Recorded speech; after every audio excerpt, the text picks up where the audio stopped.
Hello everyone, welcome back to my YouTube channel. My name is FPL Elma, and today we're going to be going game week 5 team select. But before we get into that, I'd like to thank you all guys for the continued support on the channel. We only managed to hit 600 subscribers, and now the goal is 700 subscribers. So if you're new around here, and also if you have been watching consistently and you're not yet subscribed, make sure you hit that sub button, make sure you leave a like, and make sure you also hit that button so you don't miss any content going up on the channel. I'm not wasting any much time. Let's get straight into it. We're going to go through my game week 4 team review.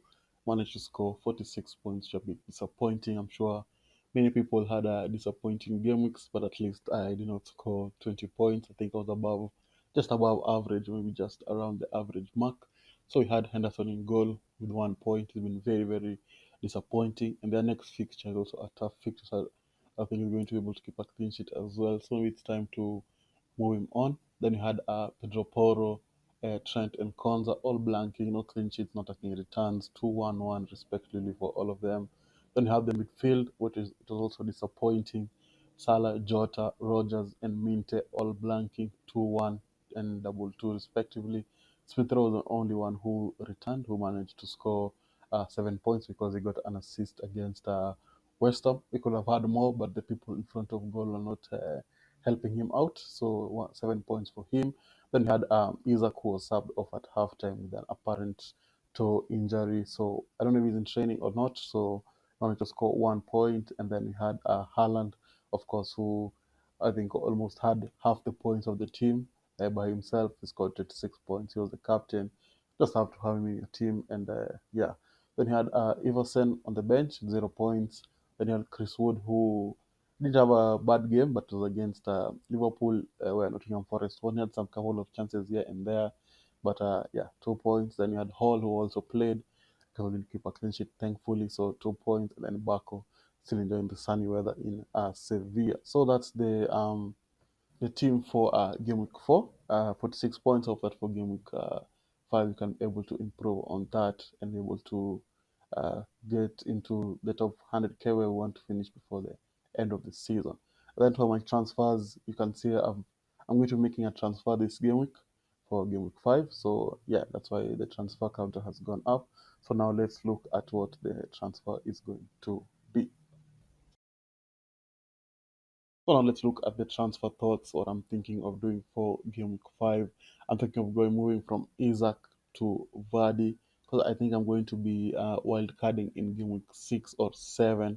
I think it's not bad taking a 1 week punt, but of course, if I'm going to be wild carding in game week 7, Vardy is not ideal because game week 6 is a tough fixture, but the fixtures for Leicester look pretty good. And Vardy has been performing. When you have a goal scorer in your team, you're always going to have a person who's going to be performing no matter what. He just scores goals for fun. So Isaac has been very poor since the start of the season.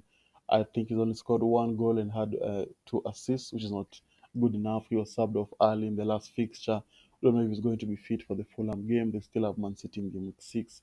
And they're not the same old Newcastle who could go give Man City a game. They've been very, very poor. So I think it's only right to move on and go on to another player.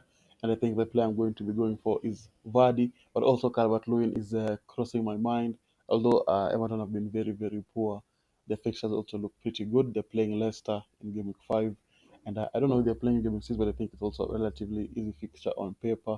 But they've been poor defensively, but they've been very good going forward because they'll always score 2 goals, but they end up somehow losing 3-2 every time. So I think it's either Vardy or Calvert Lewin for me, but for now, I'm leaning more towards Vardy. Let me know in the comments who you'd go for between Vardy and Calvert Lewin. So that's the transfer I'm thinking of. Let's go look at my team with that transfer in mind. So with that transfer in mind, this is how we're going to be lining up. We're going to be having Henderson in goal against Manchester United. I'm not expecting a clean sheet.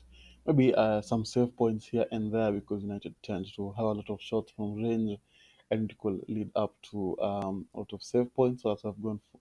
That's why Henderson is in there just for the save. I don't think they're going to keep a clean sheet.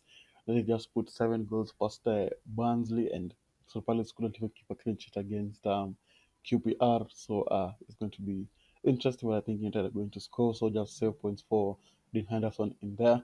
Then you have Pedro Porro against Brentford. Brentford are going to be missing some key players like Wissa, who's going to be out for 2 months. Feel very sorry for him. Will be out for 2 months. So I hope that Pedro Porro and Spurs can be able to take that, especially they got a lot of stick for their FA Cup performance against Coventry, where they just managed to win at the last minute. So they can take the criticism on board and be able to perform against Brentford and hope we're going to be attacking returns and a clean sheet in there. Then you have Konza against Wolves. Aston Villa have been very, very poor defensively, conceding goals for fun. So I hope that against Wolves they can be able to keep a clean sheet and be able to perform. Maybe a cheeky header at the back post for Konza as well will be welcomed as well. Then you have Trent finishing off the defense against Bournemouth. Trent has not been very good, not getting those attacking returns. Still, Liverpool have not been keeping clean sheets of they didn't have a clean sheet against Nottingham Forest. They looked very poor in that game.